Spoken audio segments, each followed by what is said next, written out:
Running in general is just growing in popularity massively, particularly trail running and of course long distance trail running known as ultras.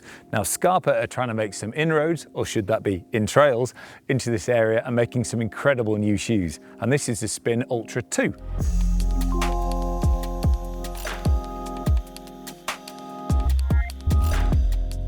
I just want to make one thing clear. I don't run ultras. I do go running, but not ultras. Luckily, we've got our new run ambassador, Tom, to tell us all about it because he does run ultras. I'm going to get the boring stats out of the way and let him do the rest. So something I really want to stress is how much I think these will work for shorter runs as well as these longer ones as well, because I've been using them loads. So Tom, as we've just been discussing, I don't run ultras. I go running a bit, but this is called the Spin Ultra, so we thought we'd better ask someone who runs ultras. Absolutely. You've had a little go in these so far, and what did you think? I've been enjoying the miles that I've put down in these shoes. It's a different shoe to anything I've really experienced before, because typically when I'm running an ultra, I'm running in a shoe that's designed for ultras.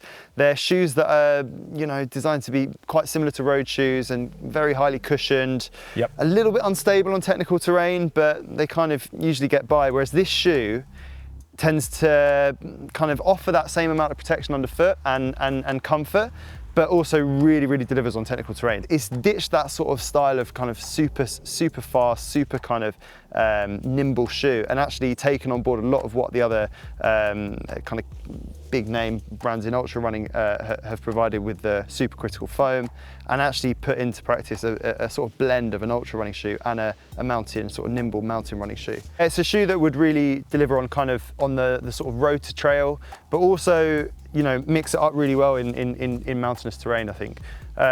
It would be great on kind of like the singles track stuff, but at the same time, I think when you're looking at runs and if you're racing on kind of those sort of longer ultras in the UK, then a lot of them are going to be involving those kind of gravelly trails, wider trails that aren't super technical, and that's where this shoe really delivers, because you're going to need a bit of reliability underfoot, but also you don't need to be going in one of those kind of super squishy, bouncy. Yeah, exactly. So it's really nice to have that reliability between different terrains, I think. Yeah. So the midsole has this supercritical foam that is called TPEE. Basically, that gives you a huge level of support and really good rebound. So that's great for propelling you forwards, taking the impact away, but without being so squishy that you feel every rock and every sort of root under your foot.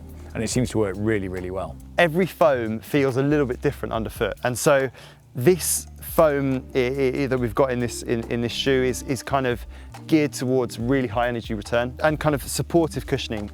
So that's really kind of built to be comfortable, but also looking to really kind of have that rebound effect and push you forward.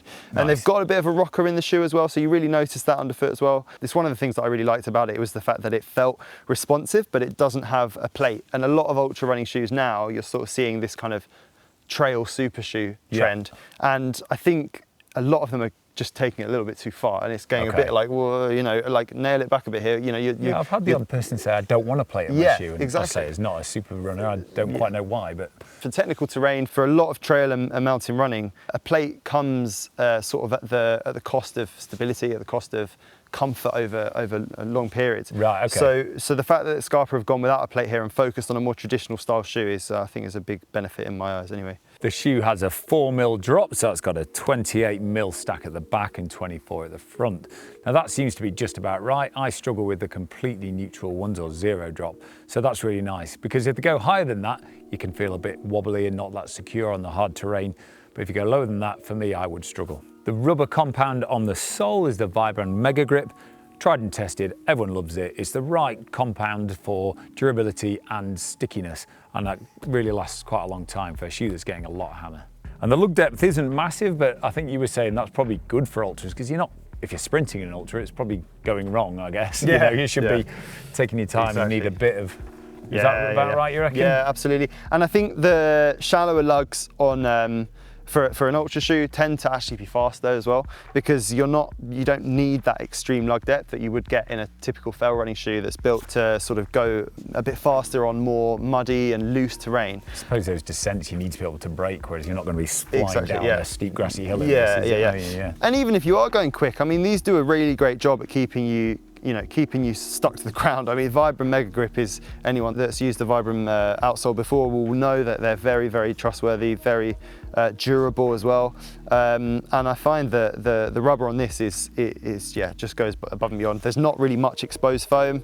It's pretty much a full it's full cover of Vibram Mega Grip, which is, you can really feel that. You definitely didn't feel like you were slipping and sliding anywhere in these shoes. Now the upper is built for durability. It is a mesh, but it's not like see-through stuff, so it's taking a beating really well. Got really good breathability, but really good durability as well. I took it out for some quite long runs, quite kind of rocky, muddy runs with a lot of loose terrain. Didn't find that any stuff was getting into the shoe either, which is another plus point. Because, isn't it? Yeah. Yeah. Again, like a lot of shoes can have a bit of space here, and it means that stuff can get in. But this, I didn't find to be any issues there. So that was also really good.